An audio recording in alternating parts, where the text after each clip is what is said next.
kesempatan ini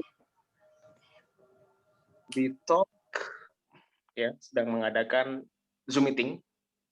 Zoom meeting ini kalau tidak salah ini yang ke berapa ya? 42.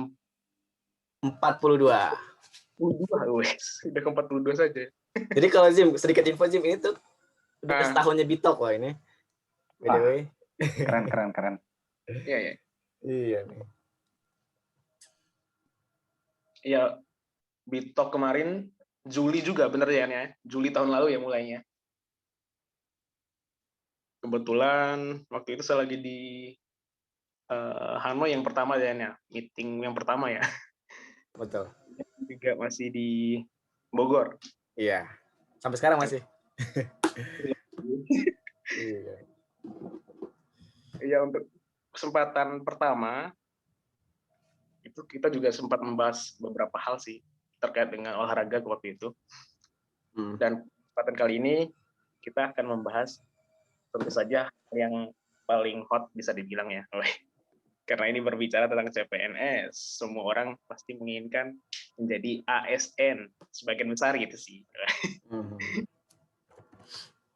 Ya, kita kenalkan pemateri kita, narasumber kita pada malam hari ini, Bang Muhammad Al-Irsyad. Iya. Insya Allah Zoom meeting pada kali ini akan dipandu oleh saya sendiri, Nazim Rahmat, dan rekan saya, Septian Firmansyah. Namun untuk Bang Irsyad, atau biasanya kami juga panggil Bang Icat ya kemarin, kalau tidak salah Bang Icat. Ya. Mungkin perkenalkan dulu Bang Icat. Sekarang sedang sibuk apa? Dan profesinya itu di poster ya? Ya, terima kasih Nazim, Yan, dan teman-teman semuanya ya. Teman-teman ini saya nggak tahu apakah lebih tua atau lebih muda, tapi untuk mempermudah aja sih. Yang saya kenal cuma Muarif ini di sini. Yang dari Wera kan. Saya Irsyad sih. Biasanya teman-teman manggilnya Icat. Saya dosen pengajar lah di Universitas Negeri Malang, dan kebetulan lolos CPNS tahun 2018. Tahun 2018 lolos CPNS dan keterima di Universitas Negeri Malang. Asal saya dari Bima juga, teman-teman yang lain dari Bima, lebih tepatnya dari Wera di Desa Nunggi, dan kebetulan sekarang stay-nya di Malang. Pandemi stay di rumah terus. Stay at home. Ya. Untuk sebelumnya pas kuliah berarti juga ngajarnya online Bang ya? Iya. Untuk online sampai bosan kan? Maksudnya bukan cuma mahasiswa yang bosan untuk pandemi ini, dosennya juga bosan. Bikin konten lah, kemudian harus ngajar, itu kerjanya double sih sebenarnya. Iya. Mungkin banyak PR gitu ya? Iya, tambah banyak kerjaan. Bang, berarti pada saat ujian dikasih link gitu Bang ya, mahasiswanya terus masuk gitu. Pas ujian lebih enak pakai Google Form sih. Maksudnya nilainya kan langsung keluar ya, tinggal kita input. Poin-poinnya lebih, ya lebih mudah. Bang Icat berarti ngajar apa Bang? Berarti Bang di sana? Untuk jurusannya saya kesehatan masyarakat, tapi peminatannya itu kesehatan lingkungan. Jadi kesehatan lingkungan. Tapi ada beberapa mata kuliah yang saya dapat itu di luar kesehatan lingkungan, kayak manajemen bencana. Saya kebetulan sudah dikasih rutin nih manajemen bencana. Karena kebetulan agak rajin nih terlibat dulu sebelum mengajar itu terlibat di kebencanaan. Khususnya untuk bencana kesehatan sih, untuk isu-isu kesehatan di bencana. Bang, seperti yang kita ketahui bersama bahwa CPNS kali ini itu harus melalui berbagai tahapan gitu Bang ya. Yang pertama itu kan SKD dulu gitu. Daftar administrasi dulu mungkin ya. Sebelum SKD kan administrasi dulu pasti. Administrasi dulu, setelah lulus administrasi lanjut ke tahapan SKD, kemudian tahapan SKB. Nah, yang akan kita bahas kali ini adalah strategi jitu lolos CPNS-nya. Artinya semua Kapan gitu Bang ya, bisa dibilang ya? Asik. Disclaimer dulu lah. Maksudnya, kalaupun saya punya tips, saya hanya berbagi pengalaman, apa yang saya alami gitulah. Kalaupun misalnya setelah mengikuti ini ada jaminan wajib lolos, saya kira enggak. Saya kira enggak lah. Disclaimer-nya itu yang pertama buat teman-teman semua, setelah ini enggak ada jaminan wajib lolos. Ya tetap harus, kalau menurut saya sekarang lebih sulit sih. Sekarang lebih sulit, dan yang mau juga saya sharingkan itu bukan hanya SKD sebenarnya. Yang paling penting tuh yang banyak orang gagal itu sebenarnya di administrasi loh. Banyak loh yang gagal di administrasi karena beberapa kesalahan atau ketidaktelitian dalam membaca persyaratan. Nah, soalnya orang sering mengabaikan itu. Jadi mereka tidak baca sendiri persyaratannya, hanya mengikuti apa yang orang-orang sekitar lakukan. Akibatnya banyak yang nggak lolos tuh. Untuk Iya, biasanya yang sering membingungkan tuh seperti ini Bang, misalnya formasinya. Tertulis formasinya itu misalnya membutuhkan di bidang saya gitu Bang ya, membutuhkan dosen, misalnya tulisannya S2 strip garis datar gitu, kimia gitu ya. Garis miring S2 kimia fisika. Nah, itu banyak rekan-rekan yang bertanya, apakah yang diprioritaskan itu adalah yang minat fisika saja, kimia fisika saja gitu, ataukah S2 kimia boleh gitu? Kadang banyak yang nanya seperti itu, Bang. Ya. Menurut Abang, Bang? Ya. Di bidang saya juga banyak yang kayak gitu. Makanya itu sebenarnya kita pintar-pintar ya mencari informasi. Jadi pengalaman aja, saya dulu cukup banyak, artinya kan kita enak ya sekarang. Artinya kita masukkan kata kunci, misalnya S2, kalau saya S2 kesehatan masyarakat, gitu. Akan muncul semua formasi untuk kesehatan masyarakat. Nah, kita nanti lihat kira-kira apakah kita mau daftar, yang paling aman ya daftar di situ, S2 kesehatan masyarakat. Otomatis akan keterima ijazah kita.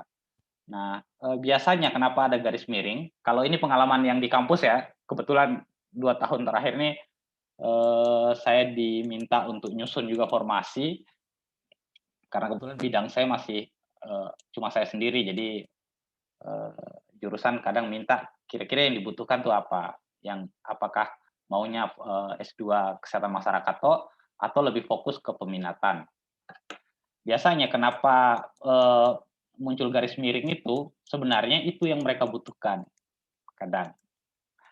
Jadi garis miring itu sebenarnya mereka kurang jadi anggap dikumpulkan semua, ini orang masuk diambil semua dulu, tapi sebenarnya mereka ingin memilah yang sesuai dengan bidang ini. Jadi sebenarnya bidang yang garis miring itu bidang yang lagi kosong tuh. Itu kita harus bidang yang lagi kosong. Jadi biasanya kami juga S2 kesehatan masyarakat, garis miring kesehatan lingkungan, garis miring kesehatan dan keselamatan kerja. Padahal sebenarnya dua bidang itu yang lagi sebenarnya dibutuhkan. Ya, Ada yang biar terjaring semua dulu. Kalaupun misalnya nanti nggak dapat yang sesuai bidang itu, ya ambil yang tadi yang lebih general gitu.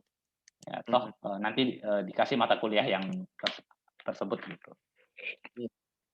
Berarti bisa dibilang ketika misalnya gini Bang, ada 2 orang nih yang lolos SKD. Nah, misalnya mereka berdua ini masuk SKB, yang satunya itu S2 kimia saja, yang satu S2 kimia fisika. Nah, otomatis yang paling berpeluang besar pasti yang itu Bang ya, yang minat S2 kimia fisika itu ya? Tergantung, makanya tergantung mereka butuhnya apa. Nah, ini agak tricky sebenarnya tuh yang di SKB tuh. Menurut saya agak tricky. Jadi itu pintar-pintar nyari formasi. Caranya adalah kunjungi dulu. Enak ya, sekarang ada Pangkalan Dikti, kita bisa tahu siapa aja dosennya di situ. Nah, mereka kekurangan dosen apa nih? Yang paling banyak tuh apa? Atau misalnya di website kan sekarang udah muncul semua nama-nama dosen tuh. Nah, mereka ini kekurangan di bidang apa? Biasanya mereka akan lebih condong itu untuk mengambil bidang yang masih sedikit di situ. Karena kan untuk CPNS itu kan agak jarang ya, sekali setahun dilakukan, walaupun sebenarnya kampus punya kebijakan untuk merekrut melalui dosen tidak tetap gitu, dosen non PNS. Akan tetapi dosen PNS ini kan enaknya adalah ditanggung oleh negara kan, biayanya beda dengan yang non PNS itu kan kampus yang dari pengelolaan keuangan kampus. Nah, yang sering juga ini, tapi saya nggak tahu ya teman-teman ini kan bukan juga pendaftarnya untuk S2 dosen. Kalau untuk S2 dosen, saran saya carilah dulu informasi karena kenapa pada saat SKB itu agak tricky. Saya kasih tahu aja, kalau misalnya ada dosen di internal yang mendaftar di formasi tersebut, maka yang akan diloloskan prioritas nomor 1, misalnya Ian, Najim, sama saya daftar nih di UM. Saya adalah dosen non PNS di situ. Kita bertiga untuk satu formasi kan 1x3 ya. Saya lolos, Nazim peringkat pertama, Ian peringkat kedua, saya peringkat ketiga untuk SKD. Agak tricky tuh nanti. Jadi pas SKB, karena masalahnya untuk formasi dosen, itu ada wawancara dan praktek mengajar. Itu subjektif. Maksudnya oke ada standar penilaian, tapi itu agak-agak. Jadi otomatis mereka lebih memilih untuk dosen yang di internal karena mereka sudah tahu sejauh mana profil dan sebagainya, itu akan lebih dipilih dibandingkan dengan dosen non PNS, dosen dari luar ya, pendaftar dari luar, gitu sih. Ya sih, memang kalau persoalan seperti ini sih sering juga saya dengar sih biasa di kampus-kampus, dan kadang juga kadang juga selain itu juga dipertimbangkan ketika tes seperti ini, lulusan S1 dari kampus tersebut juga biasanya diutamakan. Saya sering dengar begitu. Nah, jadi ketika meskipun kita statusnya non PNS di kampus tersebut, sering saya dengar juga, kalaupun dia bukan alumni misalnya kampus A dari awalnya, nah itu agak susah juga saya dengar gitu. Nggak tahu itu benar apa enggak sih Bang, mau confirm juga sih. Sebenarnya ya tergantung juga sih sebenarnya. Cuma ya memang pasti prioritas adalah alumni, karena bagaimanapun juga alumni, kalau alumni terhitung sebagai itu kan bagian dari pemeringkatan kampus ya. Serapan tenaga kerja terhadap alumni itu kan bagian pemeringkatan. Jadi ini agak-agak cuma begini, karena ini kita bicara yang dosen ya. Buat teman-teman yang mungkin di daftarnya yang untuk S1, enak yang untuk di daerah karena SKB-nya adalah tetap CAT. Jadi ruangnya agak bagus tuh kompetisinya dibandingkan dengan yang SKB. Nah, kalau bedanya dengan saya, kalau saya itu tahun pas saya tes itu saya istilahnya kita tuh hanya mengalahkan CAT, mengalahkan passing grade. Tahun kemarin yang 2019 itu orang bukan lagi mengalahkan passing grade karena banyak sekali orang yang lolos passing grade. Jadi sebenarnya mereka harus mengalahkan juga saingan mereka. Kalau dulu. Tapi untuk pemilihan formasi ya, saran saya cari tahu dulu, misalnya untuk dosen, ini khusus untuk dosen nih, cari tahu dulu profil kampus tersebut. Dan saya melakukan itu sih sebenarnya di awal. Beruntungnya ini prodi baru, masih sangat kekurangan. Bahkan setelah saya masuk, saya sendiri untuk di bidang tersebut, di kesehatan lingkungan, saya sendiri sampai sekarang. Kemarin kami coba buka formasi untuk dosen tidak tetapnya, nggak ada yang mendaftar malah. Nah, ini yang ini. Jadi ini lagi promo juga. Jadi info juga nih, penting nih. Teman-teman yang mungkin yang di bidang kesehatan mungkin nih bisa jadi ada ini nih, info awal nih, bocoran awal. Ya. Kalaupun belum PNS nih, bisa di non PNS nih. Khususnya Universitas di Malang gitu Bang ya? Ya. Khususnya untuk kesehatan masyarakatnya. Oke, siap. Ini Bang, mau nanya juga nih Bang. Kalau saya mungkin lebih ke apa ya? Mungkin dari awal dulu kali ya. Mungkin ada teman-teman yang mungkin sama sekali belum pernah ngikutin tes CPNS mungkin Bang ya. Jadi kan ada, yang saya tahu itu kan ada 3 untuk CAT, pertama kan ketika kita mau tes itu kan ada administrasi, ada namanya SKD, SKB, apalagi ya, tes wawancara, nah seperti itu. Nah, kira-kira Bang, apakah menurut Abang yang Abang tahu sih dari informasi teman-teman yang lain juga, apakah adakah perubahan di tahun ini dengan tahun-tahun sebelumnya atau seperti apa Bang ya? Mungkin itu sedikit yang mau saya tanya Bang. Ya, secara umum hampir Hmm. sama sih ya. Kalau yang cuma saya yang 2 tahun terakhir agak sekilas saja karena Hmm. mungkin ada beberapa orang yang minta sarannya kira-kira seperti apa. Hanya saja ada beberapa yang konsisten itu untuk di administrasi ini, saya kasih tahu aja yang konsisten sering membingungkan itu sebenarnya adalah ijazah. Persyaratan bukan ijazah, akreditasi. Di persyaratan itu ada ditulis harus melampirkan akreditasi jurusan dan kampus saat lulus. Nah, seringnya salah paham itu mereka melampirkan akreditasi kampus dan jurusannya saat ini. Itu sering-sering terjadi nih. Ini sering sekali terjadi dan hampir setiap tahun kali ya. Kan kita misalnya lulus tahun 2000, saya misalnya lulus tahun 2018, kemudian daftar tahun 2021. Bisa jadi kampus saya berubah akreditasinya. Apakah jadi naik atau turun? Kan bisa jadi ya.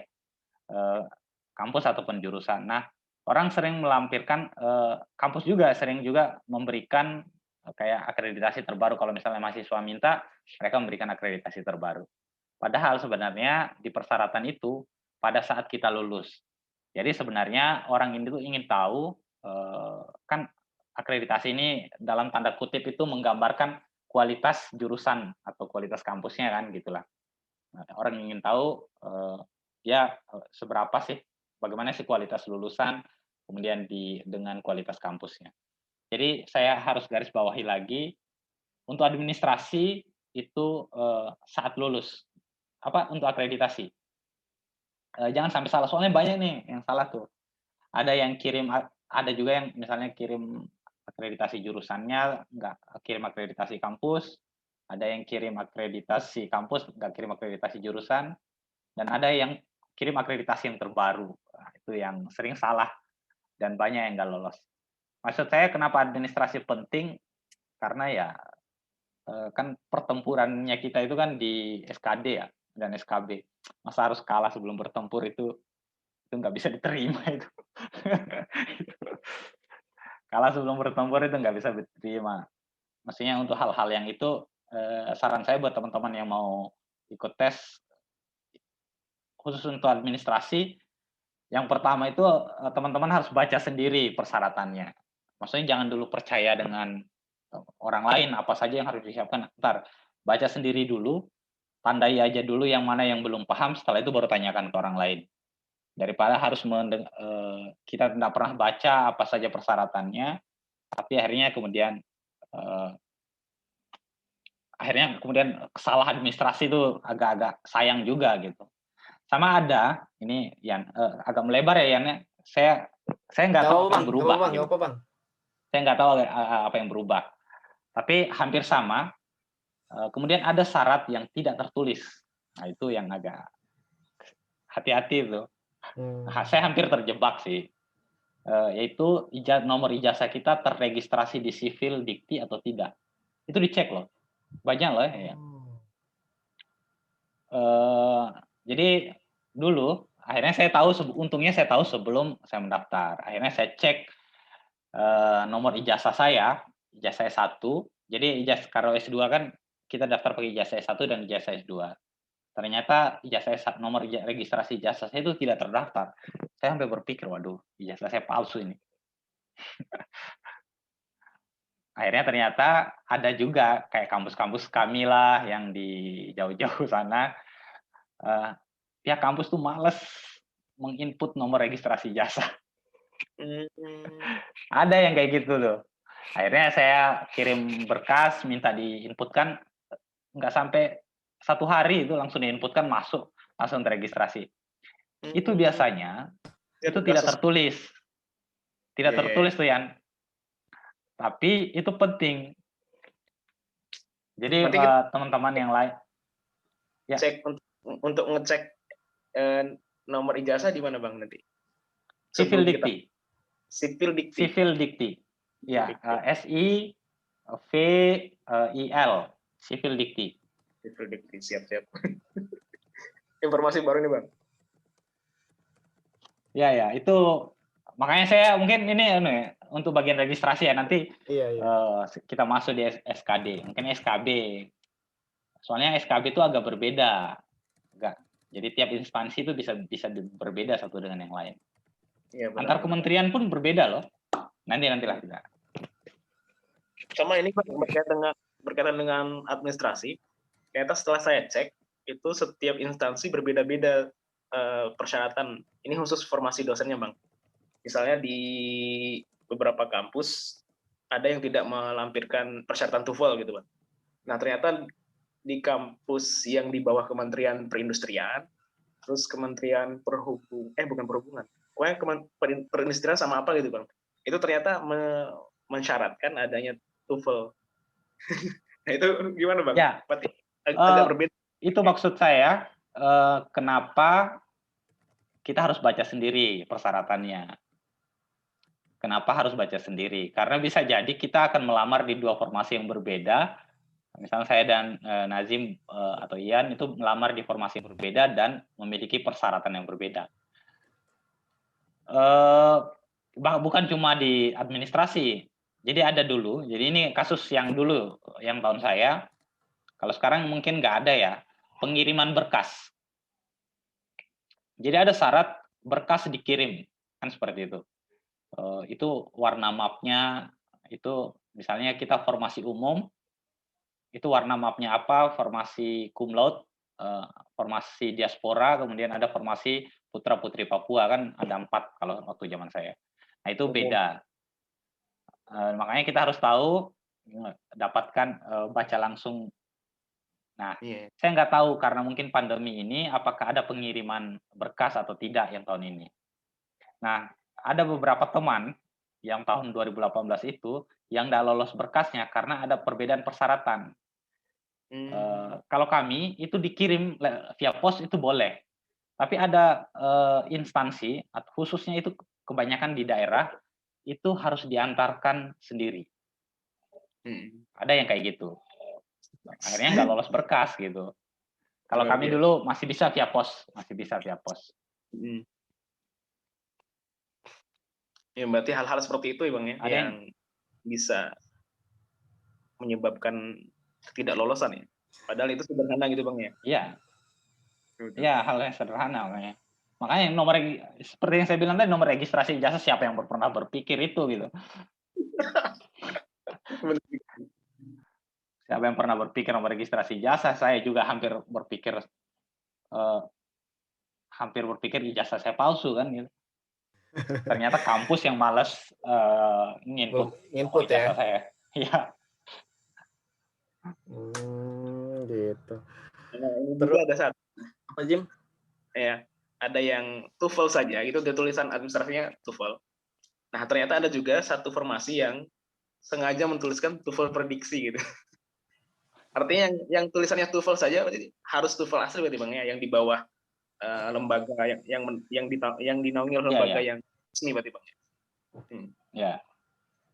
Tapi kan kalau antara mana yang lebih, misalnya TOEFL prediksi dengan TOEFL kan artinya kan lebih bagus kita melampirkan TOEFL gitu kan. TOEFL ya. TOEFL asli ya. Kalau TOEFL prediksi ya bisa saja dibuat-buat. Iya benar. Saya kira makanya harus baca sendiri sih, Jim. Misalnya kalau daftar di instansi apa, kita harus dapatkan file berkas. Enak sekali sih sebenarnya sekarang, karena kita nggak harus nanya orang karena semuanya tersebar di internet kan gitu. Ya tinggal pintar-pintar bisa nyari tahu aja ya. Dan baca sendiri.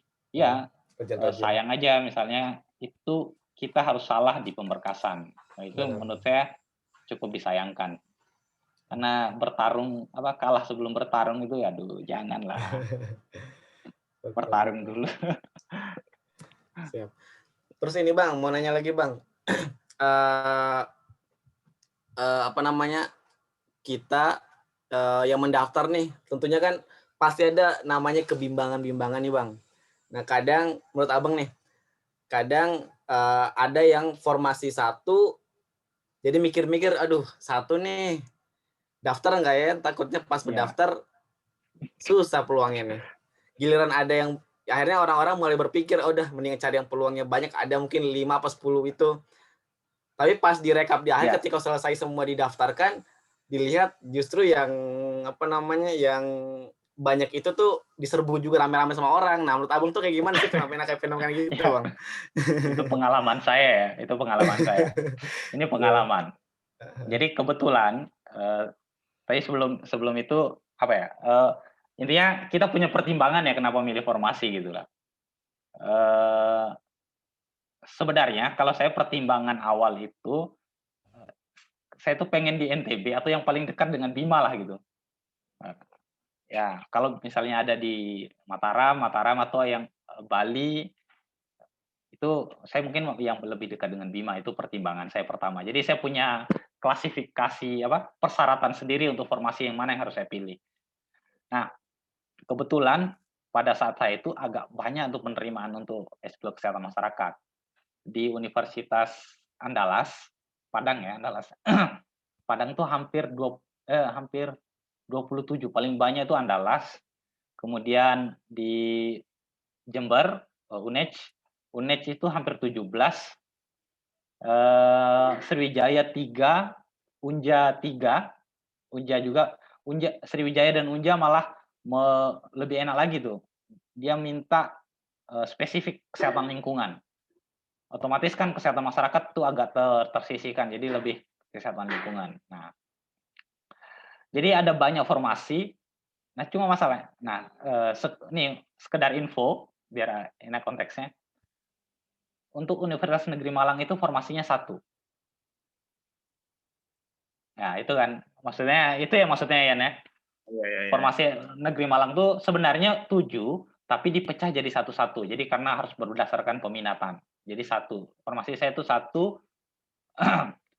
ada 27 di Andalas dan ada 17 di UNEJ. Belum lagi formasi cum laude dan belum lagi formasi diasporanya ya. Kan mereka punya formasi sendiri-sendiri itu. Nah, kenapa saya milih Universitas Negeri Malang? 1, syarat saya harus dekat dengan Bima ya, harus dekat dengan Bima sehingga saya lebih mudah, kalaupun apa-apa saya lebih mudah untuk pulang pergi gitu. Saya milih Sriwijaya terlalu jauh. Di Jambi, teman saya lolos, dia orang Dompu, Sukri namanya. Kebetulan dulu satu SMA di Lombok, kemudian sama-sama kuliah di Makassar, tapi dia di Unhas, S2-nya di Undip, kemudian dia lolosnya di Unja, Jambi. Nah itu saya lama juga berpikir mau di Unja. Kebetulan teman-teman S2 tuh banyak orang Jambi, jadi semuanya nyaranin ayo ke sini gitu. Atau Sriwijaya atau saya juga mikir, akhirnya saya mikir karena semuanya pasti akan menyerbu ke formasi yang paling banyak, saya lebih milih bertarung dengan, saya sadar kemampuan saya tidak terlalu bagus, saya memilih. Artinya kan kalau formasi banyak, semakin banyak lawan, semakin banyak orang mendaftar, saya memilih keluar dari pertempuran yang besar. Saya milih pertempuran kecil aja lah. Itu pertempuran yang rasional menurut saya. Pertemuan kecil itu pertempuran rasional sih. Jadi artinya emang semakin besar, belum tentu peluangnya semakin besar Bang ya? Cuma Karena gini, banyak. ya. Cuma kan begini, misalnya ada formasi 1, pendaftarnya 5, kemudian ada formasi misalnya 10, pendaftarnya misalnya 60 gitu. Secara perbandingan otomatis lebih banyak ya yang dia. Cuma keuntungannya di formasi yang banyak, meskipun kita bukan yang terbaik, tapi selalu ada harapan kan gitu. Walaupun yang ke-9 atau ke-10. Tapi kan kalau misal di formasi 1, kita harus memastikan bahwa kita yang terpaling baik di antara semua pendaftar itu gitu. Kan gitu, itu keuntungannya. Kenapa banyak. Jadi ini bisa dipertimbangkan lah. Kalau misalnya kalau kayak saya mikir dulu, aduh rame, teman-teman yang pintar tuh rata-rata ngejarnya yang paling banyak formasi. ya udah saya ambil pertempuran kecil aja lah. Dan ya itu daripada saya harus babak belur di sana, ya lebih baik saya di sinilah. Di pertempuran kecil kan babak belurnya nggak terlalu ya dibanding pertempuran besar. Siap, siap. Yang diatur gitu Bang ya. Rezeki masing-masing Iya, memang udah ya. diatur. Betul. Nah, ya. Sebenarnya itu kalau menurut saya sih kita harus pencarian informasi itu harus penuh pertimbangan ya. Kalau saya dulu itu agak lama tuh. Jadi kalau yang sekarang kan orang buru-buru daftar. Iya. Saya ada dan beberapa teman tuh agak menunggu di deadline. Jadi saya perkirakan misalnya berkas saya dikirim itu 1 minggu sebelum batas akhir penerimaan berkas. Jadi saya agak menunggu dulu, mau lihat dulu kan enak sekarang ya, kita mendaftar, kita sudah tahu berapa pendaftar yang sudah masuk. Artinya semakin terakhir, kita semakin tahu berapa banyak ya orang yang akan kita lawan. Kalau sekarang orang rebutan yang daftar pertama. Saran saya jangan jadi pendaftar pertama. Karena itu buat membantu kita memetakan lawan-lawan mungkin ya gitu bahasanya Betul. kali ya. Pemetaan formasi itu menurut saya penting. Pemetaan formasi. Itu untuk administrasi ya sebelum mendaftar. Cuma untuk kelemahan sekarang sepertinya udah tidak tersedia gitu Bang. Jumlah pelamar yang setiap instansi tidak tersedia. Kalau tahun lalu, tahun 2019 sepertinya memang masih tersedia Bang. Jadi kita bisa dulu di instansi ini berapa. Walaupun nggak muncul namanya, tapi kita bisa tahu berapa orang. Iya. Walaupun kita nggak tahu siapa ya, tapi bisa tahu sudah ada segini nih segini. Kebetulan saya detik-detik terakhir tuh sudah 6. Tapi itu buat bimbang juga sih kadang. Tetap ada bimbang tuh pasti ya, bimbang ya. Bimbang tuh. Pasti ya. Oke. Mungkin kita kasih kesempatan dulu ke teman-teman Bang mungkin ya, sebelum kita lanjut. Oke, boleh, silakan. Iya. Kalau ada sebelum kita lanjut di nanya, SKB ya, nanti mungkin saya di SKD sih yang penting menurut saya. Ya, mungkin ada teman-teman mau nanya, kami persilahkan. Ya, terkait ini ya, terkait administrasi mungkin. Administrasi, ataupun kalaupun ada juga yang mau langsung melangkah, mungkin sehingga nanti pas bisa diarahin oleh teman-teman buat kita bahas apa selanjutnya, silakan juga, monggo. Iya. Ada yang mau bertanya kira-kira?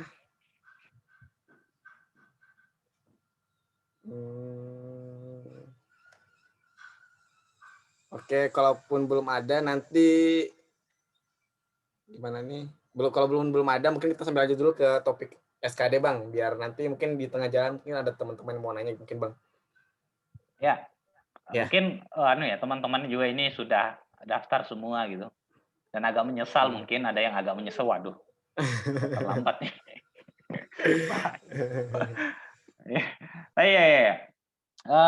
Untuk administrasi saya titik tekannya baca baik-baik persyaratannya, pilih baik-baik formasinya. Karena bisa jadi tahun ini formasi Anda banyak, tahun depan formasi Anda sedikit. Yes. Karena sudah banyak tahun ini, tahun depan itu bisa jadi sedikit, kalaupun banyak itu jauh-jauh. Nah itu, jadi pilih berbaik formasi. Nanti ada syarat-syarat yang tidak tertulis itu harus mungkin hal-hal detail ya. Soalnya untuk administrasi ini kita harus membayangkan orang mensortir ribuan lamaran gitu loh. Otomatis kalau ada kekurangan, jadi itu yang pikiran saya dulu ya untuk administrasi ini. Nggak ada kesempatan kita untuk memperbaiki. Masalahnya ngapain orang ngurus Anda sendiri, sedangkan yang melamar ini banyak gitu. Otomatis tolong sekali lagi jangan sampai salah di administrasi. Hal-hal detail baik. Jadi untuk berkas misalnya baik itu jenis maupun kualitasnya itu harus diperhatikan. Alhamdulillahnya saya cukup detail untuk itu dan saya kadang buat catatan. Sebelum itu saya buat catatan sih. Apa yang sudah ada saya punya, apa yang belum, bagaimana kualitasnya sudah fix baru saya upload. Karena kan ada ukuran size juga ya, file itu ada size-nya berapa, standar size-nya dan sebagainya. Nah, saya untuk administrasi agak cukup detail dulu. Dan kalau untuk SKB, ini yang paling penting sebenarnya buat teman-teman, SKD buat teman-teman. Jadi sebenarnya SKD itu ya kalau bahasa klisenya ya belajar gitu kan. Cuma kan pertanyaannya belajar yang apa yang harus dipelajari? Oke, soal, latihan soal. Cuma bagaimana? Nah, ini yang biasanya bimbingan belajar. Ini pasarnya bimbingan belajar sih ini sebenarnya. Bimbel kan banyak kursus CPNS gitu. Tapi alhamdulillahnya saya tidak melewati kursus CPNS itu. Tapi ini pengalaman saya. Bagaimana menghadapi SKD? Sebenarnya kita harus punya contoh soal. Artinya bukunya banyak sih beredar PDF untuk soalnya itu sama. Yang saya lakukan pertama mempersiapkan diri untuk SKD itu adalah pemetaan kemampuan. Nah, ini yang paling penting sebenarnya teman-teman. Pemetaan kemampuan itu ada dua fungsi pentingnya, nanti saya jelaskan. Pemetaan kemampuan itu kan ada 3 tes nih. TWK, TIU, dan TKP gitu. Nah, kita harus petakan mana dari 3 jenis tes ini yang paling kita kuasai. Kita harus petakan dulu. Nah, kalau TIU tuh enaknya, kalau saya ya, soalnya kita harus kuasai nih tiga, nggak mungkin nggak lolos salah satu, nggak bisa ya dikorbankan, semuanya harus melebihi passing grade kan gitu. TWK, TIU atau TKP, mana yang paling kita kuasai, itu harus punya pemetaan dulu nih kita. Setelah itu kan tiap jenis tes itu kan punya, kalau di buku itu ada banyak kisi-kisinya, misal TWK lah. TWK kan ada bahas Pancasila, konstitusi, undang-undang, sejarah perjuangan bangsa dan sebagainya. Itu kan berbagai macam kisi-kisinya. Kita harus petakan juga tuh. Kira-kira kita tuh kuasai di mana sih? TWK misalnya Pancasila. Saya nggak kuat hafal tanggal. Artinya kita lemah di misalnya sejarah. Tapi kita kuat Pancasila, PPKN kita bagus, moral kita juga bagus ya. Saya juga kebetulan moralnya bagus-bagus. Pancasila, apakah apa? Jadi kita harus tahu tuh di mana kita kemampuan saya tuh yang paling di mana. Begitupun TIU. Nah, TIU kan baca tuh ada deret angka, ada bergambar, logika bergambar, kemudian ada pengetahuan umum dan sebagainya. Itu kan kita harus tahu mana yang kelebihan atau kekurangan. Saran saya adalah untuk mengetahui itu kita harus coba ngerjakan soal dulu. Kalau bahkan di awal ya, mohon maaf ini teman-teman, di awal saya tuh ngerjakan misalnya hari ini TWK, ya udah saya kerjakan TWK dulu. Setelah itu saya tahu kelemahan saya di mana, kelebihan saya di mana. 2 atau 3 kali tes TWK, kemudian mungkin besok atau lusa itu saya kerjakan TIU dan TKP. Begitu. Saya punya peta lah di mana saya paling jagonya. Misalnya kalau di TWK itu di mana, di TIU itu di mana, kemudian di TKP itu di mana. Mana sih yang menurut saya yang paling bagus saya tuh itu di mana. Akhirnya saya punya apa fungsinya? Nah, ini masalahnya. Apa fungsinya? Fungsinya adalah ketika kita sudah tahu peta kemampuan kita, kita bisa tahu mana soal yang harus dikerjakan duluan pada saat nanti. Mana tes yang harus kita kerjakan duluan. Apakah TWK dulu, TIU dulu, atau TKP dulu. Kan kita punya bebas pilih tuh. Karena kita tahu soal TWK itu dari nomor 1 sampai 30 kalau nggak salah. Kemudian TIU itu 31 sampai berapa gitu. TKP itu.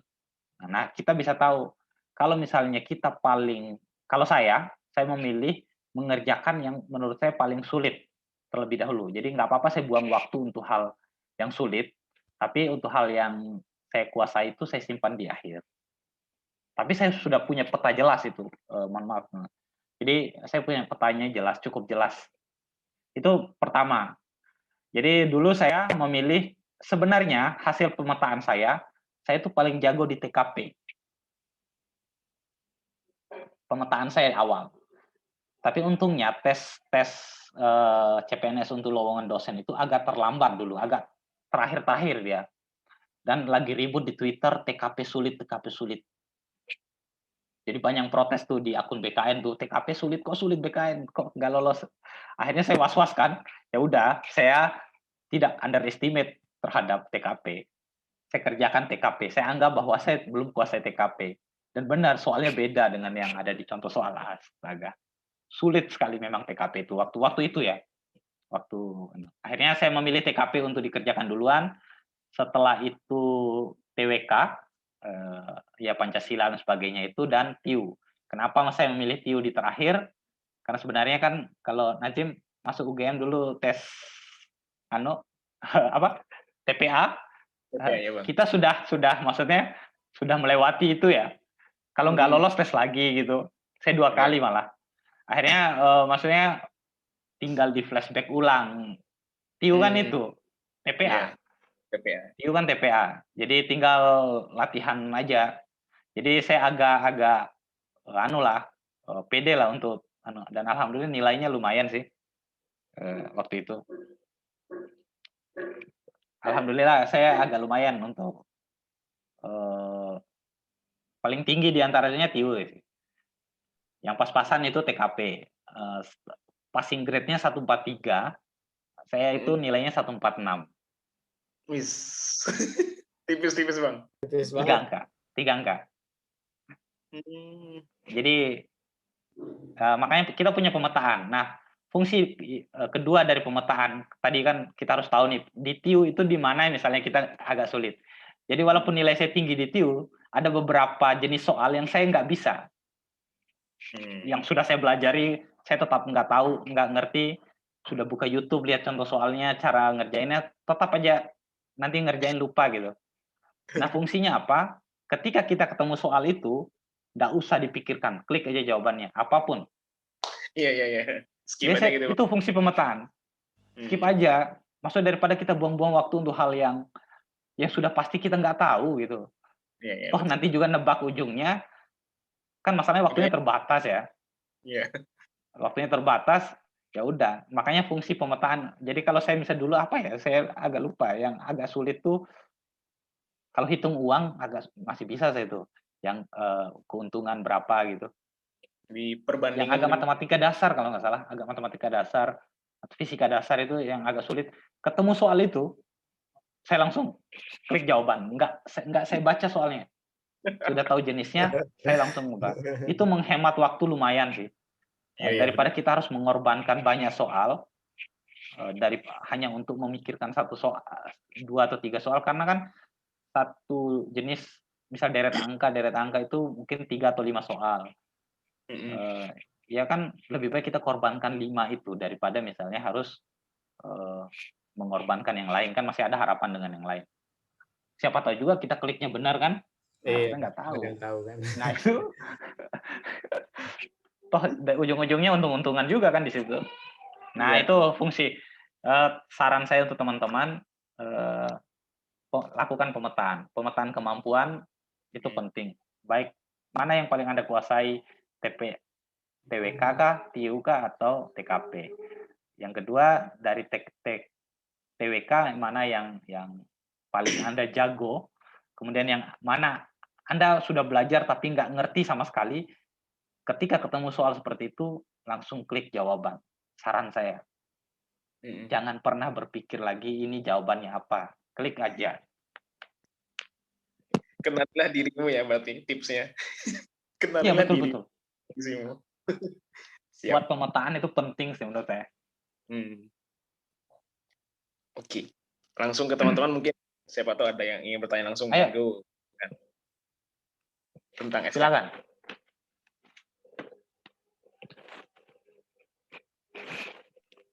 Teman-teman boleh nanya langsung atau lewat chattingan juga boleh, silakan. Ya, silakan. Lewat chat kah atau untuk mengerjakan SKD itu ya terserah kalian. Cuma gini, ada juga yang misalnya, makanya pentingnya simulasi sebenarnya. Harus ada simulasi. Teman-teman harus lakukan simulasi. Kita merasa bisa di TIU, tapi ternyata terlalu lama kerja di TKP. Gitu. Misalnya kita, yang paling sulit adalah TKP. Ya udah kita kerjakan dulu TKP. TIU gampang nih, nanti terakhir aja. Tapi ternyata terlalu banyak boros waktu di TKP. TKP itu memang sebenarnya karena ini kan hanya kita harus menempatkan diri. Jadi untuk TKP itu menempatkan diri sebagai seorang ASN gitu kan. Jadi saya dapat itu tipsnya dari dulu sebelum tes. Kalau nggak salah adminnya BKN gitu kasih gimana nih TKP, banyak orang protes kok sulit. Jadi TKP itu Anda harus menempatkan diri seolah-olah Anda itu seorang ASN gitu. Ya udah saya berusaha itu. Nah, masalahnya di TKP itu soalnya panjang. Jadi soal cerita kan. Setelah itu apa yang harus Anda lakukan gitu. Semua baru pilihannya semuanya bagus semua kan. Sedangkan target kita kan harus dapat angka poin minimal 4 agar bagus nilainya. Kalau enggak 4 atau 3. 5 atau 4 gitu. Nah, untuk TKP kalau misal teman-teman mau nanya gimana tuh TKP yang teknik membaca cepat, saya beruntung pernah dapat itu skimming ya. Jadi saya beruntung punya pernah belajar skimming gitu. Jadi saya langsung baca aja pertanyaannya, setelah itu nanti saya skimming tuh ceritanya. Oh ini. Jadi saya beruntung lah untuk bisa pernah dapat metode membaca cepat, teknik membaca cepat. Karena panjang sekali, kan nggak semua informasi di situ penting ya di soal itu, di cerita itu. Makanya teknik skimming itu sangat-sangat. Jadi ketika misalnya apa yang harus Anda lakukan, misalnya bos Anda apa gitu, ya itu teknik membaca cepat. Tapi mungkin bisa berbeda-beda sih TKP itu. Kalau di buku yang saya dulu kan yang di Jogja, teman-teman yang di Jogja siapa di Kumojoyo ya, saya print ya, jadi Kumojoyo buku soal itu banyak kan. Ya print di Kumojoyo, akhirnya kalau di buku-buku yang beredar itu soal TKP-nya gampang. Tapi aslinya itu pas saya itu sulit sekali, berbeda ternyata. Berbeda sekali kalau TKP. Kalau TWK sama TIU itu mungkin hanya jenis angka-angkanya yang berbeda lah TIU gitu. Tapi itu gitu. Kalau TKP itu berbeda.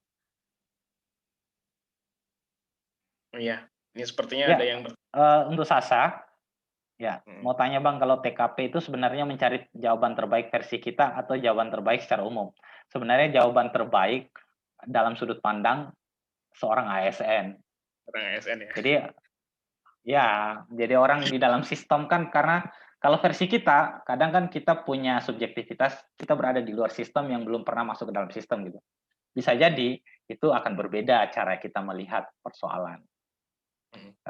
Yang pengalaman saya sih, jadi saya berusaha menempatkan bahwa saya adalah ASN yang dikendalikan oleh negara dan tidak bisa kritis. Jadi untuk Sasa mungkin yang paling itu adalah untuk TKP ya, yang paling penting itu adalah usahakan cari jawaban yang bernilai 4 atau 5. Itu. Jadi yang paling baik, kalau nggak bisa yang paling baik itu yang di bawahnya 4 atau 5. Nah, kita harus mencoba membayangkan dalam mengerjakan TKP, kita harus membayangkan kita adalah ASN gitu. Dengan berbagai macam informasi yang masuk terhadap kita kan, pengalaman orang lain yang pernah jadi ASN itu kayak gimana dan sebagainya, itu akan masuk. Nah, TKP juga itu ternyata setelah saya analisa lagi nih, kok bisa ya soal di buku berbeda dengan soal yang ada pada saat tes. Jadi ternyata kondisi kekinian dalam isu-isu di ASN sebenarnya. Jadi karena 2018 itu lagi hangat-hangatnya revolusi 4.0 ya. Jadi isu sistem informasi dalam mengerjakan pekerjaan itu paling banyak soal yang saya dapatkan. Bagaimana melihat sistem informasi itu dalam melakukan pekerjaan kita sebagai seorang ASN. Itu yang paling banyak saat itu. Jadi bukan lagi pertanyaan dilematis, misalnya ibu Anda sakit, kemudian Anda harus mengerjakan pekerjaan mana yang harus Anda pilih gitu. Ya ibu lah. Kan bisa izin ya gitu.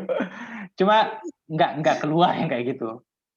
Saya sudah belajar yang kayak gitu, gimana, kok saya nggak dapat yang gitu. Saya dapat misalnya teknik informasi gimana Anda melihat sistem informasi ketika diterapkan dalam pekerjaan sebagai seorang ASN? Itu yang saya dapat dulu. Bisa jadi pengalaman teman-teman juga berbeda mungkin ya. Tapi saya perkirakan karena sedang hangat-hangatnya revolusi 4.0, sehingga isu itu mungkin paling kencang. Orang ingin men-screening kemampuan calon ASN ya. Iya. Ini. Berarti bisa dibilang untuk sekarang itu lebih ke isu radikalisme mungkin Bang ya? Ya mungkin ya. Bisa jadi tuh TWK-nya berubah. Iya, benar. TWK KPK kan. Enggak. TWK yakin bukan TWK KPK. Yakin TWK-nya tetap sama. Cuma mungkin untuk TKP mungkin untuk mendeteksi radikalisme bisa jadi tuh. Bisa jadi ya. Bisa jadi. Karena lagi hangat kan. Berarti saran Abang pelajari bagaimana ASN itu bersikap itu Bang ya, baik itu hak dan kewajibannya. Ya, hak dan kewajibannya seperti apa. Undang-undang ASN lah, baca aja dulu. Kemudian Anda membayangkan bahwa Anda sudah bagian dari itu, dan itu akan lebih mudah menurut saya. Walaupun dulu saya nggak seperti itu. Maksudnya saya nggak tahu. Jujur saya anggap enteng TKP karena beberapa kali saya tes itu ya saya kerjakan sendiri. Tinggi terus, paling tinggi terus. Yang membuat saya berubah itu gara-gara Twitter aja. Untung saya bermain Twitter, cek akun BKN, lihat komentar netizen, waduh ngeri juga TKP nih gitu. Benar. Terus ini juga Bang, ngomong-ngomong soal ini nggak jauh dari TKP juga sih. TKP Pak, SKD kan masih tahap awal setelah administrasi ya. Nah SKD ini mungkin terkait pemeringkatan Bang ya, mungkin Abang tahu atau pernah dengar juga dari pengalaman Abang dan teman-teman yang mungkin sempat cerita sama Abang juga. Gimana sih misalnya nanti ketika ada penilaian nilai yang sama, dia poinnya 451 misalnya atau 400 berapa, mungkin barang nilainya itu, dan itu kebetulan masuk ke dibutuhkan 3 orang, sedangkan itu mereka tuh 3 dan 4. Nah, sistem pemeringkatannya tuh ada nggak sih Bang? Maksudnya diutamakan yang TKP dulu atau TIU dulu atau apa dulu, sehingga mereka nanti yang ketika mereka poinnya sama, nanti tuh yang diutamakan yang tinggi ini nih baru bisa masuk ke top 3 atau gimana? Nah, kira-kira itu ada nggak sih Bang? Ada. Ada. Siap. Mana nilai yang lebih? Saya kalau nggak salah, saya lupa ya yang mana yang duluan. Tapi ada di aturan. Soalnya itu nggak boleh dibiarkan jadi ruang kosong. Itu ada, harus. Soalnya akan banyak gugatan. Kan bisa sanggah kan masalahnya. Iya. Kalau debatable itu bisa disanggah. Untuk ASN 2018-2019 itu banyak juga masuk di ombudsman dan memenangkan perkara dengan BKN. Jadi enak ya tahun ini. Jadi enak, banyak tuh yang memenangkan perkara, banyak juga yang dibatalkan kelulusannya. Jadi enggak bisa ada ruang kosong yang harus menimbulkan perdebatan. Jadi makanya saran saya baca baik-baik aturannya. Nanti misalnya kalau skornya sama, mana yang lebih didahulukan misalnya. Nah, pasti ada, kalau nggak salah TWK atau TIU, saya lupa. TWK atau TIU, setelah TIU sama juga, nanti mungkin akan ada yang mana, setelah sama juga, itu harus dilihat yang mana. Sama semuanya, itu apa yang dilihat, itu ada. Kan selalu ada kemungkinan dia bisa sama semua, 3 TWK, TKP, dan TIU itu. Skornya akhirnya sama, apa yang harus dilihat, dan sebagainya. Mekanisme apa selanjutnya itu ada. Saya pernah baca, sebelum itu saya baca sih, aturannya misalnya sama. Oke. Ya, makanya itu penting. Bisa jadi tuh waktunya kalau nggak salah. Apa ya, kalau misalnya sama saya lupa tuh. Saya jadi penasaran juga. Kalau nggak salah waktu mengerjakan, kalau nggak salah terakhir. Siapa yang paling lebih dulu selesai? Kan nanti kan terrecord sistem ya. Tersave di sistem, berapa menit kita menyelesaikan bertanya soal-soal. Semua soal. Nanti kalau nggak salah siapa yang lebih dahulu menyelesaikan itu yang akan lolos. Berarti itu ada semua ya Artinya kan penilaian yang kita lakukan gitu ya. Dari nggak cara ada. Oh, kena gugatan. Enak sekarang bisa gugat. Iya betul. Dan sekarang masa sanggah khusus ya, dikasih jadwal. Ada masa sanggahnya. Iya. Masa sanggah. Iya, ada masa sanggah. Dan Mungkin banyak yang ada menyanggah. teman-teman lagi yang mau nanya terkait SKD. Tadi kan administrasi udah kita bahas detail juga. Sekarang SKD, baru nanti kita mau masuk lagi nih topik berikutnya nih terkait SKB. Jadi ini cukup detail banget nih Bang Icat ngebahas. Jadi kita enak juga nih. Biasanya kan kita hanya fokusnya ke SKD nih. Kita jarang mikirin nih administrasi kayak gimana, SKD kayak gimana, SKB kayak gimana. Ini cukup menarik nih pembahasan Bang Icat nih. Mungkin ada teman-teman yang mau tanya lebih detail lagi terkait SKD. Tadi udah ada pertanyaan dari Sasat terkait TKP-nya tadi ya. Bagaimana menentukan, bagaimana kita memposisikan diri ya ketika menjawab soal-soal TKP gitu. Mungkin ada teman-teman lain mungkin yang masih ingin bertanya terkait SKD sebelum kita lanjut lagi ke SKB. Ada? Oke. Kalaupun belum, kita lanjut dulu aja mungkin ya Bang ya. Nanti mungkin siapa tahu mungkin ada di tengah-tengah ini kita terkait SKB. Atau mungkin masih ada yang disampaikan lagi Bang terkait SKD Bang. Ya, SKD tadi yang pertama adalah simulasi. Yang pertama itu harus pemetaan.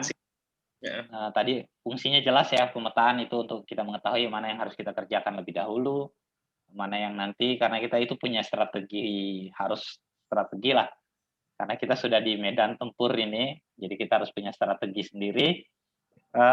Kemudian untuk mengetahui jenis soal mana sih yang kita bisa kerjakan dan mana yang kita nggak bisa. Jadi kalau kita nggak bisa, otomatis dilewati aja. Saran saya kepada teman-teman, dilewati. Kalau misalnya nggak bisa ya udah ini nggak bisa, ya udah lewat aja. Siapa tahu jawaban yang kita pilih itu benar gitu. Nah, akan tetapi jadi masalah adalah karena sekarang agak ribet nih. Kalau dulu ya enak, kita lolos passing grade enak. Cuma sekarang kan bukan hanya sekedar lolos passing grade, karena akan banyak orang yang lolos passing grade karena passing grade sudah diturunkan, kualitas soal juga itu sudah diturunkan sebenarnya. Jadi TKP itu kualitas soalnya diturunkan karena banyak sekali yang protes terkait dengan hal tersebut tahun 2018. Akhirnya kualitas soal diturunkan, otomatis banyak sekali orang yang akan lolos passing grade. Yang jadi masalah adalah bukan sekedar lolos, tapi bagaimana Anda bisa nilainya tinggi agar bisa lolos perankingan lagi gitu. Nah, makanya paling penting itu adalah simulasi. Nah, kegagalan banyak orang adalah belajar, tahu cara mengerjakan soal, misalnya sudah dapat juga informasi mana yang harus dikerjakan sebagainya, tapi yang mungkin paling sering tuh jarang tuh adalah melakukan simulasi waktu. Nah, masalahnya kan kita nggak tahu nih, waktu misalnya 100 menit, mengerjakan. Kalau kita nggak pernah melakukan simulasi itu, nah kita nggak tahu kita harus mengerjakan TKP itu batasnya berapa menit sih. Oke, misalnya saya kuasai TIU. TIU itu misalnya saya bisa ngerjakan dalam waktu misalnya 20 menit. Nah, bagaimana caranya saya mengerjakan TKP agar ada waktu tersisa buat mengerjakan TIU? Karena di situ akan tinggi nilai saya tuh. Artinya simulasi waktu itu penting, teman-teman. Jadi nggak mungkin kalau nggak ada simulasi, kita harus simulasi waktu. Kalau di awal-awal untuk pemetaan nggak apa-apa, nggak pakai waktu. Mungkin hari ini TKP dulu, besok TIU. Tapi kalau sudah menjelang detik-detik terakhir ujian, itu simulasi waktu. Kita harus punya, karena kan enaknya di layar itu akan muncul waktunya, berapa waktu yang sudah kita lewati. Nah, artinya kan harus ketika TKP kita mau kejar sampai selesai, tapi harus mengorbankan yang lain kan sayang juga. Makanya harus ada simulasi waktu. Nah, itu yang saran saya selanjutnya, seringlah melakukan simulasi waktu agar bisa mengetahui.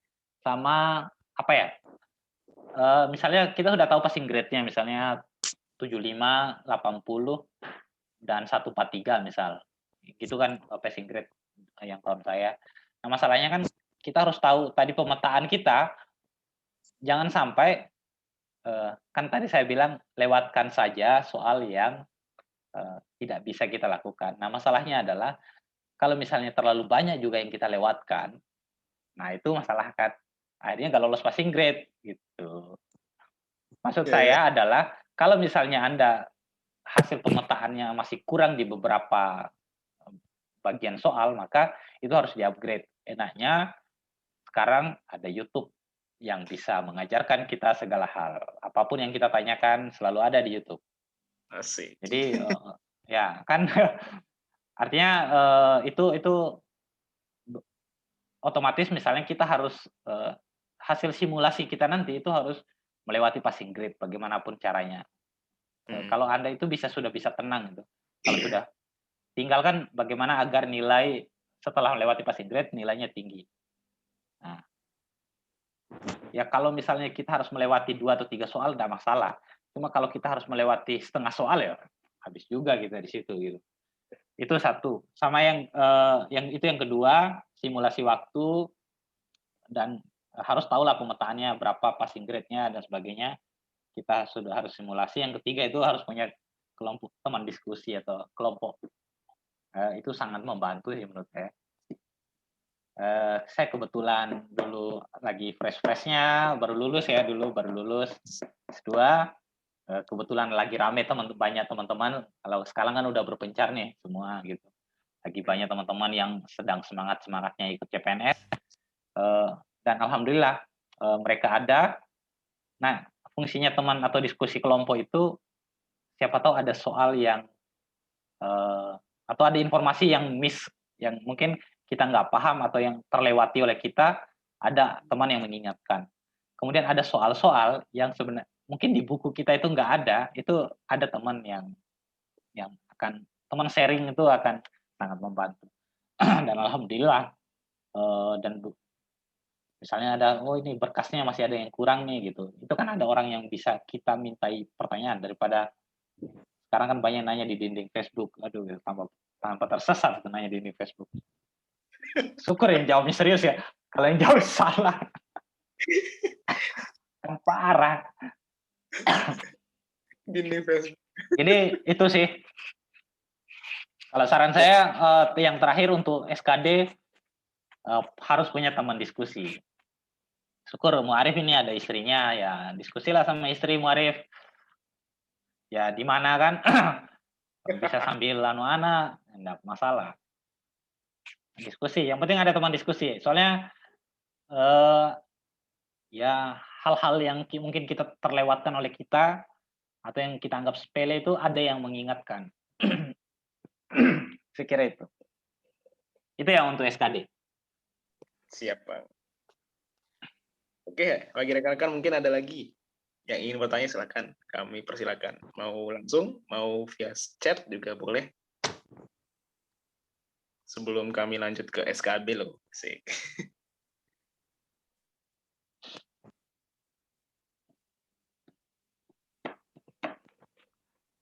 Kayak malu-malu nih Zim. Mungkin nanti tiba-tiba aja ada yang nanya kayak tadi kan spontan kan ya. Yes. Ya Bang, sepertinya langsung kita ke SKB aja Bang. SKB ya? SKB ya betul. Oke, SKB ini enggak terlalu sih, soalnya kan ya SKB kan tes bidang, akan berbeda gitu bidang-bidang. Tapi kembali ke awal, kita kembali ke administrasi tadi, kenapa pentingnya administrasi kita sudah harus cari tahu. Kita baca dulu aturan-aturannya, karena di SKB itu setiap instansi itu akan berbeda aturan mainnya. Jadi ini pengalaman aja, tahun 2018 itu Kementerian Ristekkom ya, masih Kemenristek Dikti dulu, sekarang kan sudah Kemenristek Dikbud. Jadi Kemenristek Dikti itu punya aturannya adalah SKB-nya itu apa ya? Tes menulis, kemudian wawancara, kemudian praktek mengajar, micro teaching, dan yang terakhir itu tes kesehatan. Jadi ada 4 tes. Pembobotannya berbeda satu dengan yang lainnya. Paling tinggi itu tes tulis itu bobotnya untuk SKB itu 45% kalau nggak salah untuk SKB. Terus ada tes tulis. Nah, jadi masalah adalah di tiap instansi beda. Di Kementerian Kesehatan ternyata ada tes, saya lupa namanya. Intinya tes seperti rekam jejak. Makanya tadi kan saya bilang sebenarnya itu nggak salah kalau misalnya yang diloloskan orang internal, itu nggak salah sebenarnya. Kementerian Kesehatan itu melampirkan artinya dia ada tes tersendiri untuk itu, ada penilaian tersendiri untuk rekam jejak. Jadi kalau dia pernah bekerja untuk Kementerian Kesehatan dalam jangka waktu berapa tahun, nah itu nilainya bisa 100%. Jadi bisa lolos otomatis malah. Saking tricky, makanya agak tricky tuh SKB. Agak tricky untuk formasi-formasi tertentu ya. Tapi untuk daerah enak sekali karena semuanya pakai CAT. Saya itu masih tes tulis, masih melingkari pakai pensil 2B itu loh. Berarti itu soalnya Masih apa, Bang? Berarti Bang ya, terkait bidang kita. Soal-soalnya. Terkait bidang kita ada. Saya dulu soalnya kesehatan masyarakat. Saya pelajari kesehatan lingkungan. Soalnya tiap instansi itu ada yang beda. Jadi informasi yang saya dapat dulu sebelum itu terkait dengan undang-undang guru, undang-undang dosen gitu. Terkait dengan tugas dan kewajiban kita sebagai dosen apa gitu. Itu yang masuk di SKB. Tapi ternyata itu soal kayak ujian kompetensi gitu. Waduh. Nilai saya cukup rendah untuk. Jadi untuk teman-teman SKB itu saya tidak bisa terlalu banyak memberikan pengalaman karena kompetisinya itu nggak ada ke saya. Soalnya saya sendiri lolos. Jadi mohon maaf ini bukan sombong tapi ya gitulah. Jadi saya sudah memenangkan pertarungan di awal. Oh. Jadi formasinya 1, pendaftarnya 6. Yang lolos passing grade itu cuma saya sendiri dulu. Begitu masuk ke tahap SKB, saya nggak punya lawan, jadi saya sudah. Enak itu Bang, rezeki banget itu. Itu rendah sekali nilai. Iya. Nilai tes tulis saya itu berapa nilai? 45 kalau nggak salah. Jadi hampir lebih dari setengah soal itu gagal, salah semua jawaban saya. Paling tinggi wawancara 81, micro teaching 80. Yang agak bagus lah tes kesehatan kan pasti 100 ya di situ. Tes kesehatan masih 100. Kalau kurang dari 100 kan nggak lolos gitu. Iya. Jadi kalau untuk SKB saran saya nggak terlalu punya banyak pengalaman, tapi untuk trik-triknya tahu lah. Jadi orang intern untuk formasi dosen tuh harus cari tahu ada orang internal atau enggak. Itu harus cari tahu tuh SKB. Soalnya akan diloloskan orang internal. Anda walaupun pintar seperti apapun Anda tidak penting. Ya. Berarti iya. Jadi itu. Kalau si internal itu udah lolos di SKD ya, Bang ya, bye-bye gitu aja Bang ya. Ya, ini ada Sasa nih nanya. Micro teaching-nya kayak gimana? Kalau dulu, jadi beda-beda nih. Jadi saya cerita beberapa pengalaman ya. Pengalaman saya dan beberapa teman-teman. Pengalaman saya itu 2 orang juri, 2 orang penilai, dan dihadiri mahasiswa. Tapi bersyukurnya mahasiswa nggak nanya ke saya gitu. Ada yang teman yang mahasiswa nanya tuh. Ada teman yang mahasiswa nanya. Saya tandai kan saya sudah pasti lolos ya. Maksudnya otomatis ya. Maksudnya ini kalau gagal, udah saya tandai ini mahasiswa gitu aja saya mikirnya. Tentunya nggak nanya. Jadi ada yang dihadiri mahasiswa, ada yang cuma dihadiri oleh penilai. Dan cuma bertanya. Kalau saya yang paling banyak nanya tuh yang menilai.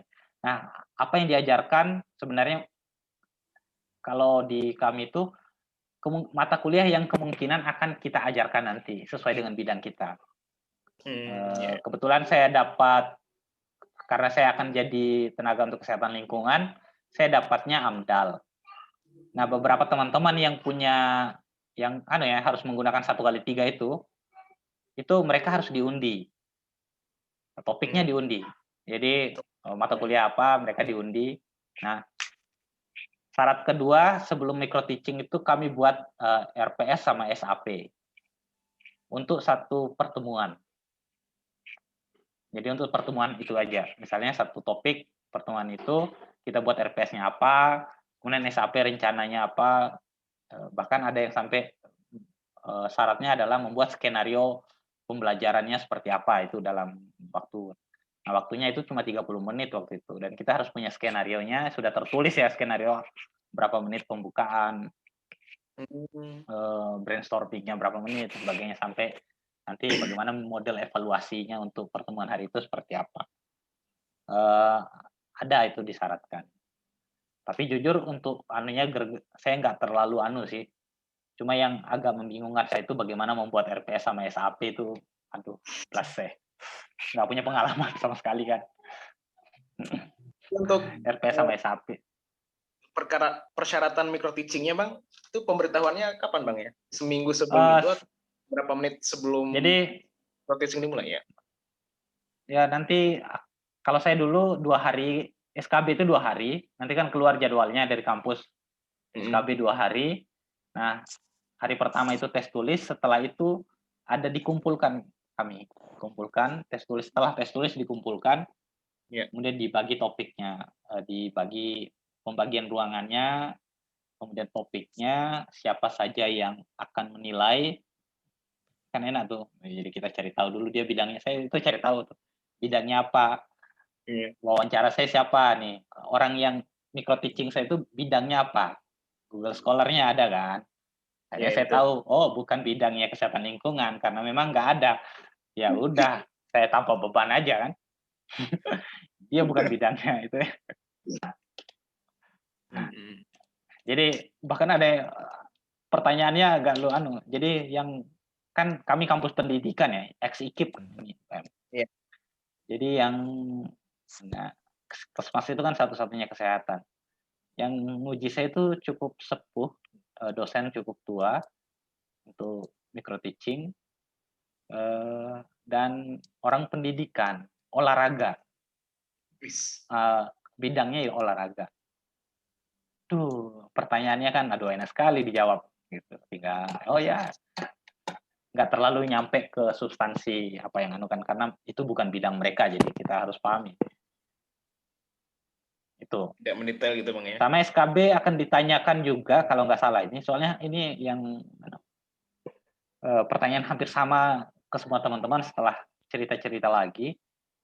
Itu kayak kita kuliah di mana, kemudian waktu micro teaching gue ditanya penelitian kita sebelumnya apa, itu ditanyakan juga. Mungkin ada bagian dari penilaian. Kalau nggak ditanyakan di wawancara, itu ditanyakan di micro teaching.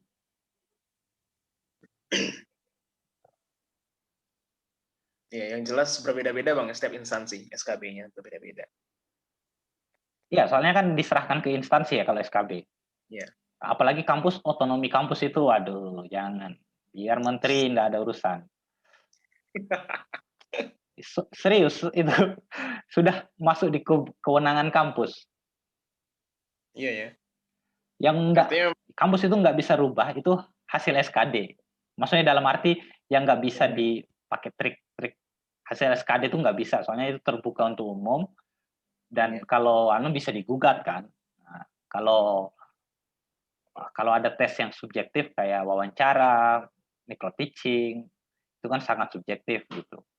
Apalagi sekarang ada kayak kalau nggak salah ada kita berhak untuk meminta dibuka jawaban kita, hasilnya kan bisa.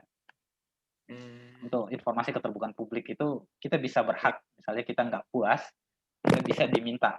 Bahkan wawancara itu kita bisa diminta dibuka penilaiannya. Tuh bisa. Iya Bang, juga SKB itu 60% Bang ya. SKD 40%, artinya memang iya, tuh, lebih besar ya. Lebih besar. Ya, sebenarnya nggak subjektif sih kalau yang saya dapat, yang saya tahu. Mereka punya indikator-indikator, misalnya kayak wawancara, pertanyaannya A, kita akan jawab apa gitu. Misalnya jawab sesuatu itu sudah ada nilainya berapa gitu. Misalnya nyerempet lah, tepat kan artinya berdasarkan kata kunci mungkin ya, saya nggak tahu. Mungkin soalnya waktu itu agak khawatir juga saya, misalnya jangan sampai ini walaupun sendiri Iya. nggak keterima gitu. Soalnya saya agak khawatirnya karena ini kampus pendidikan, yang sampai ini cara saya mengajar ini jelek gitu, nggak sesuai dengan kriteria yang mereka harapkan gitu kan. Akhirnya Karena diskusilah dengan, iya kan wajar lah kampus pendidikan kita, kan kalau yang bukan dari pendidikan tidak berpendidikan gitu di sini. Nah, tidak berpendidikan. iya serius. Jadi orang kesehatan itu tidak berpendidikan kalau di kampus pendidikan. Jadi agak khawatir saya dulu. Saya khawatir jangan sampai RPS saya salah nih gitu. SAP-nya salah. Saya kan nggak paham ya buat yang kayak gitu. Jadi tapi ternyata setelah cerita dengan beberapa orang yang jadi penilai untuk itu, katanya itu kan misalnya kalau sudah sendiri gitu bisa digugat tuh. Enak tuh. Bilang bisa digugat. Di ombudsman bisa. Karena nggak boleh mereka nggak meloloskan. Bahkan ada Iya yang sih, sarankan gitu. siap-siap aja misalnya kalau nggak lolos di menggugat itu bisa. Dan beberapa bukti kayak yang kasus di Sumatera itu ya, yang dokter difabel yang ditolak itu kan menang gugatan ya. Beberapa bukti, jadi kalau misalnya teman-teman berpikir bahwa menggugat buang-buang waktu, nggak ada hasilnya, sebenarnya ada banyak contoh kasus yang menggugat dan memenangkan gugatan. Baik itu melalui PT UN atau melalui ombudsman. Itu banyak. Tapi banyak juga yang dibatalkan loh. Jadi yang udah tenang-tenang, udah senang-senang lolos, udah jauh, itu juga masih harus was-was juga, takutnya ntar tiba-tiba ada gugatan juga gitu kan. Ya, ada juga yang dibatalkan, kasus di mana ya, isi kalau nggak salah. Ada beberapa kali itu keluar surat pembatalan, karena kan kami itu agak lama dulu ya. Desember SKB-nya, Januari baru pengumuman kelulusan. Nah, dari pengumuman kelulusan ke pemberkasan itu yang panjang menunggunya, Januari sampai dengan kalau nggak salah Juni. Oh iya. Juni, hampir 5 bulan kita nunggu. Sudah lulus, itu periode yang paling was-was tuh. Karena nanti yang keluar tiba-tiba keluar surat pembatalan kelulusan. Nah, yang saya lihat tuh ada 2 yang paling sering pembatalan kelulusan. Yang pertama itu tidak sesuai formasi yang dibutuhkan dengan kualifikasi pendidikan. Jadi dia lolos dari sistem di awal, tapi terdeteksi di akhir. Itu ada. Kasus isi kalau nggak salah dulu, yang diminta D3 administrasi, yang pendaftarnya itu S1 administrasi, lulus sampai terakhir, isi Jogja, lulus sampai di akhir, dia lulus, dia minta D3, tapi yang daftar tuh S1, lulus sampai terakhir, setelah itu dibatalkan, kelulusannya dibatalkan, karena tidak sesuai dengan kualifikasi diminta. Nah, ada juga nih yang menarik tuh, ada juga yang kasus kedua tuh yang menarik, pembatalannya itu, dia ketahuan mendaftar di 2 formasi yang berbeda. Ternyata dia lulus tuh satu. Jadi misalnya saya daftar di UM, misalnya pakai ijazah S2. Ijazah S1 saya daftar di Bima misal. Daftar di Bima. Nah, ternyata saya tes di UM dan tes juga di Bima. Kan 2 tes yang berbeda nih. Iya. Nah, saya lolos di UM sampai di tahap akhir. Tapi ternyata akhirnya dia terakhir itu mungkin ada penyinkronan data, akhirnya ketahuan dibatalkan kelulusannya. Karena tidak boleh mendaftar di 2 formasi yang berbeda. Ya. Jadi itu yang paling banyak pembatalannya saat itu. Dan cukup was-was juga sih. Banyak teman-teman yang was-was juga, jangan sampai dibatalkan nih gitu. Walaupun sudah lolos 5 bulan nunggu. Belum ada panggilan. Yang penting kan kita Gitu. lolosnya sesuai administrasi dan Bang ya, dan sesuai prosedur Ya, ya. makanya saya bilang pentingnya administrasi, pentingnya Anda membaca sendiri persyaratan. Itu untuk mengantisipasi hal-hal tersebut. Betul. Jadi bukan kata orang, maksudnya ya udah saya pernah baca dan memang seperti itu. Misalnya kalaupun ada yang tidak dipahami bisa ditanyakan. Apalagi Twitter sangat responsif pada saat CPNS ini. Jadi bahkan kita nggak perlu bertanya, itu sudah ada yang bertanya. Jadi kita tinggal lihat aja jawabannya. Saya dulu gitu, oh ini apa ya? Lihat aja komen setiap postingan BKN, buka komen, lihat, oh apanya tuh yang nanya, nanti BKN jawab. Admin BKN jawab. Siap.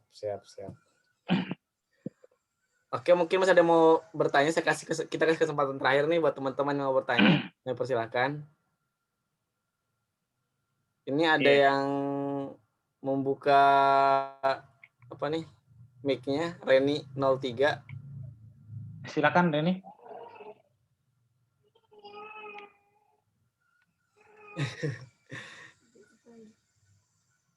Seperti terdengar suara bayi tadi. Oh iya. Ya biasa. Soalnya kalau di rumah ya kadang apa ya, kita juga harus sebagai bapak, sebagai dosen. Siap. Jadi mahasiswa juga gitu ya, mereka adalah sebagai kadang maaf Pak izin, kok tadi dipanggil nggak ada, maaf Pak tadi izin lagi bantu ibu di belakang. Waduh ya udah. Tantangannya gitu ya sekarang ya, tantangan kalau Iya. belajar dari rumah atau enggak kuliah dari rumah, kuliah daring. Nah itu tantangannya gitu tuh.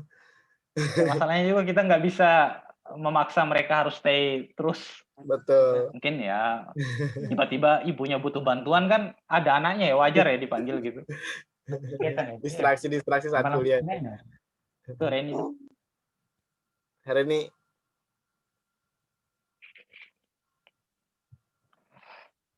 Iya, kan terasa 1,5 jam. 1,5 jam juga nih. Kan? Iya. Iya. Boleh lah. Mungkin kalaupun Reni belum, Nggak ada.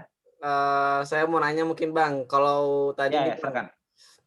sedikit, mungkin hampir sama mengulang juga, tapi kalaupun misal nih kita boleh memilih dari mungkin pengalaman Abang dan yang lainnya, kira-kira dari segi peluang, dari misalnya saya mau pakai ijazah mungkin S1 mungkin yang paling umum ya, misalnya pakai S1 paling umum mungkin. Kira-kira dari kementerian, terus ada juga yang di daerah, atau mungkin kalaupun ya kira-kira dari dua itu, kementerian, dosen sama di kementerian, daerah, Pemda, atau dosen kalaupun kita pakai S2. Nah kira-kira peluang-peluang itu menurut Abang gimana Bang, dari pengalaman dengar cerita teman-teman gitu Bang, untuk peluangnya sendiri? Ya, makanya tadi saya bilang kita yang memilih pertempuran, kita mau pertempuran yang besar atau yang kecil gitu. Yeah. Kalau kementerian ya otomatis pertempurannya akan besar. Yeah. Jadi kalau mau yang lebih besar peluangnya, ambillah yang daerah pelosok. Kan sekarang nggak terlalu dibatasi oleh di mana KTP kita gitu. Yeah. Jadi ini ada pengalaman teman tahun 2018 itu daftar di Universitas Timor, Kabupaten Timor ya di NTT. Dia minta 2 formasi untuk administrasi apa ya? Ilmu politik kalau nggak salah. Ilmu politik, daftar, akhirnya tes, dia nggak lolos passing grade. Setelah itu, passing grade kan diturunkan tuh karena banyak formasi kosong, banyak orang ribut ya. Itu ribut sekali, daerah ribut. Kan saat itu daerah ribut ya, karena banyak formasi mereka kosong. Akhirnya pemerintah mengeluarkan surat revisi untuk passing grade kan, akhirnya diturunkan. Passing grade-nya diturunkan, sehingga ada pemeringkatan ulang gitu kan. Kecuali kan saat itu ada perdebatan bagaimana misalnya yang sudah lulus passing grade, itu kan tekanannya agak luar biasa ya, heboh sekali saat itu. Yang lolos passing grade protes, nggak mau ada perubahan aturan, daerah minta gitu saat itu. Saya benar-benar ikuti perdebatannya, daerah minta. Karena kalau begitu mereka akan banyak yang kosong nih formasinya. Ternyata akhirnya dicari jalan tengah, yang lolos tetap lolos, jadi mereka akan kayak kasus saya itu ada saya lolos sendiri, jadi yang kalau ada yang lolos di formasi tersebut akan tetap lolos, maka yang tidak lolos maka tidak ada lagi pemeringkatan. Nah kalau yang yang misalnya formasinya masih kosong, nggak ada yang lolos, maka akan ada pemeringkatan. Akhirnya jalan tengahnya itu dulu. Nah, setelah diturunkan kasusnya, ternyata cuma dari antara dua pendaftar, dua pendaftar nih, dua pendaftar Langsung di lulus semua. Universitas Timor. Setelah diturunkan passing grade-nya, ternyata teman itu nggak lolos lagi passing grade-nya. Itu namanya belum beruntung. Akhirnya cuma satu, akhirnya satunya kosong. Nah, akhirnya satunya kosong. Jadi ini bisa kemampuan juga sih sebenarnya, kita melihat formasi mana yang paling tapi biasanya yang paling jauh itu yang paling sedikit tentu peminatnya, maksudnya tidak besar pertempurannya gitu. Kemudian ada kasus teman di Poli-J, Politeknik Negeri Jember, dia nggak lolos. Jadi begitu tes, ada teman di Jogja dulu, dia begitu tes dia nggak lolos, kemudian dia nggak ikuti semua perkembangan, nggak lolos passing grade, dia nggak ikuti semua perkembangan CPNS. Akhirnya masuk di tahap SKB, ternyata namanya keluar. Dia sendiri ternyata pendaftarnya di situ. Terus dia sendiri. Berarti ada kasus-kasus. Ada kasus-kasus spesifik. Tapi paling enak kan daerah ya. Daerah itu bisa dilacak. Paling enak informasinya dekat dengan kita. Misalnya di SMA apa, ya kita kan punya lingkungan yang akan, oh ya ternyata si A daftar di SMA tersebut formasi itu. Kita bisa cepat tahu. Nah, untuk yang kasus-kasus tertentu yang jauh, nah kalau mau mana yang besar peluangnya, nah itu seperti yang kadang kita nggak nyangka gitu, hal-hal tertentu. Kalau dibilang peluang saya ya kecil ya, 1/6 gitu. Hanya 20% lah. Nggak sampai 20% malah peluangnya. Tapi kita memilih medan pertempurannya di mana. Karena saya menganggap saya nggak terlalu pintar-pintar amat, ya udah saya ambil yang skala kecil. Ya gitu. Skala kecil aja lah. Siap. Padahal sekelas Malang, Bang.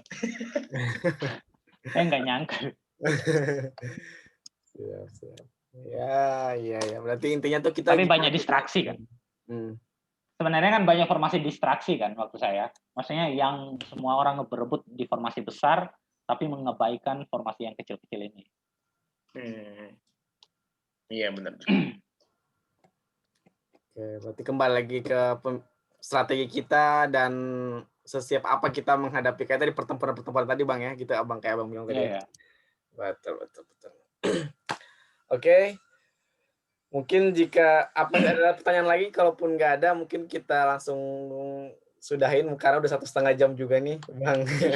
Kita udah ngobrol banyak, memberikan banyak banget nih pencerahan malam ini, Bang. Dan secara detail juga membahas ada dari administrasinya, SKD-nya sampai SKB-nya. Wah, benar-benar nih ilmunya nih jujur jarang kayak gini. Umumnya kan membahas seputar bagaimana cara belajar di SKD, umumnya sebatas itu sih, Bang. Kalau dari terkait spesifik kayak gini, aduh ini ilmu langka nih paling. Jadi teman-teman yang hadir malam ini nih sangat beruntung nih bisa dengar langsung dari Bang Icat. Jadi sekali lagi ada yang mau bertanya terakhir? Dari teman-teman? Oke. Jadi karena mungkin belum ada, sekali lagi makasih Bang Icat sudah meluangkan waktunya. Kita sangat tercerahkan nih Bang. Semoga kapan-kapan kita bisa langsung ngobrol nih Bang. Jadi nggak hanya via Zoom juga nih. Ya nih. Oke. Iya Bang. Ya boleh. Terima kasih untuk Nazim, Ian dan semuanya karena sudah saya closing statement aja ya biar langsung selesai nih.